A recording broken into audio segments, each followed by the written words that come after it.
Decía Javier, que me parece muy importante, sí el político, sí el estadista, pero yo siempre he defendido la idea de que Juárez también debe ser visto como el gran jurista que cambió la fisonomía de la organización del Estado mexicano. Y defiendo esta base no comentándolo por sus antecedentes profesionales, laborales, a nivel local y a nivel nacional, sino porque Juárez era de las personas que pensaban que cualquier acto de autoridad público debía estar siempre fundado en el principio de legalidad. Claro, la actitud personal era, yo pienso, lo que le daba autoridad moral para adoptar posturas tan radicales, ¿no? Y es mucho más impactante, viéndolo con el paso del tiempo, el Juárez derrotado que el Juárez triunfante. En la época de la República Peregrina, de ir él solo con unos cuantos leales a atravesar el país y estar consciente que llevaba junto con él no solo a la República, sino a la nación, con ese sacrificio personal, sin saber cuál iba a ser su destino, ese es admirable. Lo otro es mucho más vistoso y es ya la realización de todo aquel esfuerzo. Pero esa época en la que tiene que salir de la capital de la República y recorrer el país con chistera y levita dentro de la carroza, esa época es maravillosa.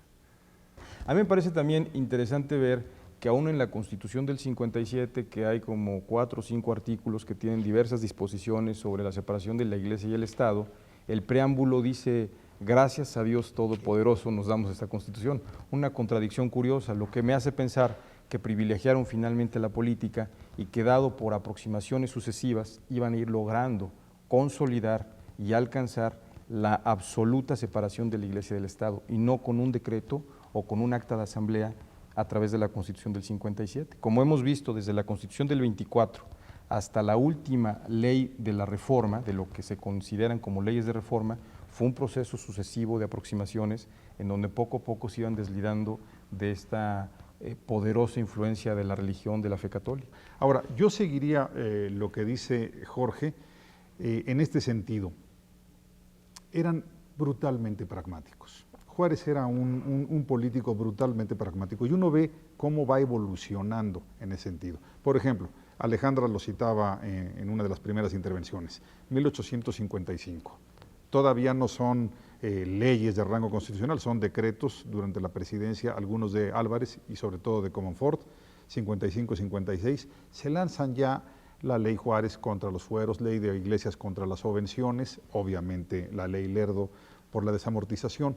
Luego se avanza a la Constitución de 57, que yo no llamaría radical, en cierto sentido es moderada, y yo creo que Juárez, él se ubicaría como no el moderado tradicional, pero tampoco un radical.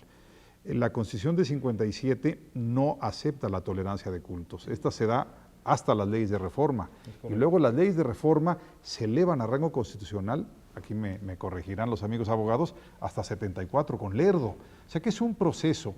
Ellos iban, como decimos en México, midiéndole el agua a los camotes, ellos iban templando. Además, es una ley, sí, la de 57, antes las de 55 y 56, que provocan una resistencia brutal por parte de la sociedad mexicana. Poderes fácticos y pueblo, porque había una enorme religiosidad, o sea, generaron guerras. Exactamente, sí. Eso es importantísimo. Ahora, a mí me gustaría de esto que estás diciendo, Javier, ligarlo con lo que antes nos explicó Fernando. Realmente, digamos que el motor, el impulsor de esta grandeza es la concepción misma que se tiene del hombre. Cuando decías hace unos minutos que nos dio la soberanía del individuo. Cuando nosotros estamos viendo este proceso y ante tesituras tan brutalmente complicadas como la historia las presentaba en ese instante, hay una guía permanente, que es la concepción de lo que debe ser el hombre. Y hay en ello una grandeza increíble, extraordinaria. A mí me gustaría, no sé si sea posible, Héctor, traje aquí una pequeña cita de lo que es el manifiesto de la Constitución, un pedacito, Claro, para dar el tono, la textura de cómo veían estos individuos, porque realmente si no entendemos esto que tú nos decías, la lógica central de la que parten, no podríamos entender por qué fueron pragmáticos y por qué fueron a la vez teóricos, ¿no? Y esto me gustaría que el público lo conociera, porque yo siento que a veces ciertos textos nos dejan sentir por la forma en que están escritos, pues la forma en que pensaba la gente, ¿no? Solo clave. las líneas. Dice este manifiesto que es parte de la Constitución de 1857. Dice, la igualdad será de hoy en adelante la gran ley de la República. No habrá más mérito que el de las virtudes. No manchará el territorio nacional la esclavitud, oprobio de la historia humana. El domicilio será sagrado, la propiedad inviolable, el trabajo y la industria libres. La manifestación del pensamiento sin más trabas que el respeto a la moral, a la paz y a la vida privada.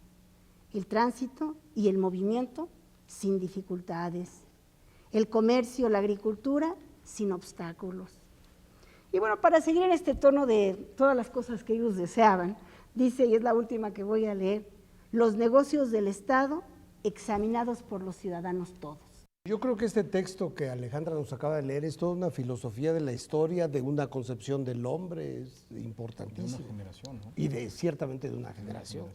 Ahora, hay una cosa que yo les proponía al principio, que era discutir de hasta qué punto están vigentes estos conceptos en las leyes, y como nos lo decía Jorge Islas, pues es evidente que en la Constitución de 1917, que en sus orígenes no quiso ser sino una revisión de la del 57, una reforma, pues es evidente que ahí han sobrevivido de manera muy importante.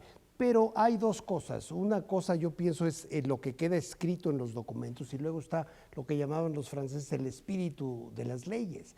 En espíritu yo creo que ha habido muchos momentos a lo largo de los últimos 150 años donde me atrevería yo a proponerles como tema de discusión si no han sido tergiversados incluso, o bien modificados estos conceptos básicos.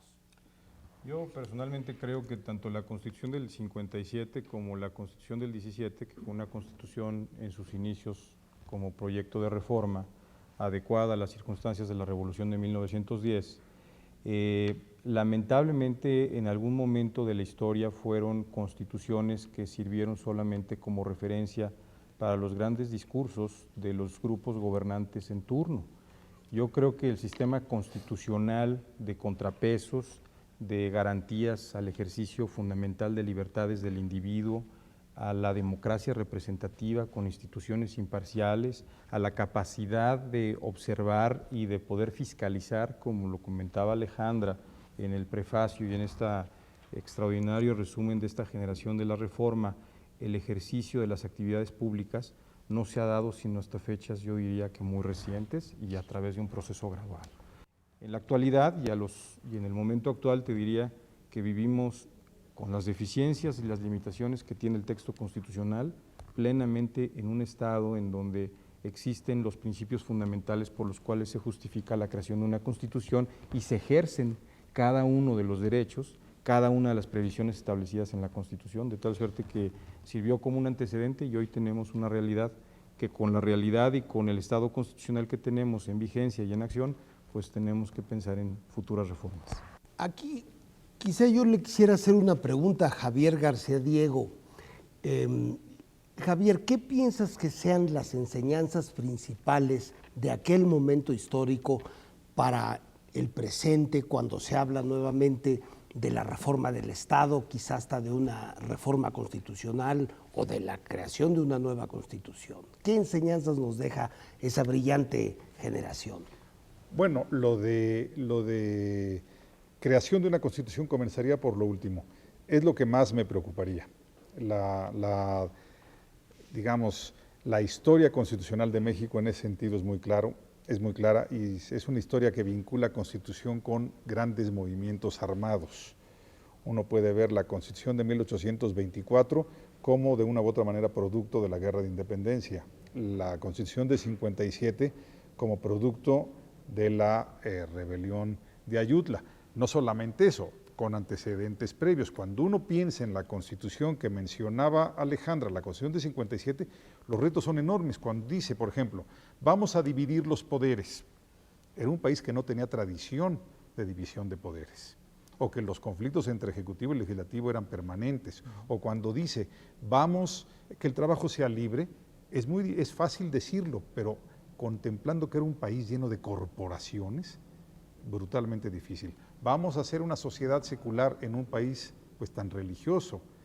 Decir el comercio no tendrá trabas cuando sabemos que había alcabalas, o sea, este tipo de planteamientos en la Constitución de 57 era brutalmente renovador y de ahí la dificultad para implementarla. Por eso generó tantas resistencias. La Constitución de 57 genera una guerra de 3 años, después prácticamente una dictadura en donde pues poco se le hizo caso, y luego vino la revolución. La revolución nos vincula con la Constitución de 1917 que venía a resolver problemas anteriores. Ahora bien, yo creo que México ya no debe vincular más su historia, ¿sí?, a violencia con Constitución. Bueno, yo no sé si cada uno de ustedes quisiera hacer un comentario final sobre este aspecto tan importante del legado juarista que fueron las leyes de reforma y la Constitución del 57, ¿no? Si quieres empiezo yo por estar en el extremo. Muy bien. Yo estaría de acuerdo con todo lo que se ha dicho ahora, pero cualquier reforma que se quisiera hacer, que sea como se hicieron en la época de Juárez, con un apego irrestricto a la legalidad. Es más, yo creo que todos los que estamos aquí en esta mesa estaríamos de acuerdo con las reformas que se llevan a cabo, aunque originariamente nosotros no las hubiéramos apoyado, si se hacen respetando los procedimientos establecidos por la propia Constitución para reformarse a sí misma y para modificarse. Yo creo que salirnos de lo que establece la Constitución para modificarse a sí misma, lo que nos puede llevar es al desorden social, a la crisis administrativa y al caos completamente jurídico. Pues yo siento que en un momento como el actual, en el que francamente hay mucho encono dentro de la sociedad, hay crispación, hay enemigos, hay gente que guarda agravios unos contra otros en términos políticos, es un momento difícil para que se hagan estas modificaciones. No digo imposible, pero sí requieren quienes las vayan a hacer, no solamente lo que Fernando nos acaba de explicar, de no tocar lo básico de la Constitución, ni hacer nada, ningún proceso fuera de la ley, sino quitarse de estas pequeñeces, quitarse de estos enconos y buscar el bien de la nación. Y eso es lo que será su responsabilidad. Quienes toquen la Constitución tendrán que ser responsables ante nosotros, la sociedad, que los juzgaremos con dureza si en lugar de hacer un bien, le hacen un daño. Y sobre todo los historiadores y los abogados juzgarán, porque afortunadamente con su sentido crítico tienden a juzgar severamente los procesos, ¿no? Perdón, Jorge. Héctor, solamente agradecerte la oportunidad de compartir con mis colegas de esta tarde esta extraordinaria charla. A la UNAM, por supuesto, invitarnos a reflexionar sobre Juárez, su trascendencia, su impacto. Y yo concluiría diciendo que el elemento no solamente de la preparación, de la capacidad, del estudio y la profundidad con la que se pueda interpretar una reforma que requiera el Estado mexicano, no solamente eso es suficiente. Si acaso también es importante que sean conscientes de su responsabilidad y del futuro del país. Gracias. Gracias. Pues brevemente, yo diría que Juárez y el principio juarista o liberal de mediados del siglo XIX está más vigente que nunca en la historia mexicana. Y esto no tiene nada que ver con el Bicentenario o con esta historia de bronce, esta historia de efemérides. Yo diría que el legado de Juárez está muy presente en nuestra historia desde hace más o menos 20 años. ¿A qué me estoy refiriendo? Tiene que ver con la transición a la democracia y tiene que ver con el rescate de los valores de los derechos individuales. Para mí, Juárez está sobre todo relacionado con este proceso del valor del individuo y de la democratización del país. Muchas gracias.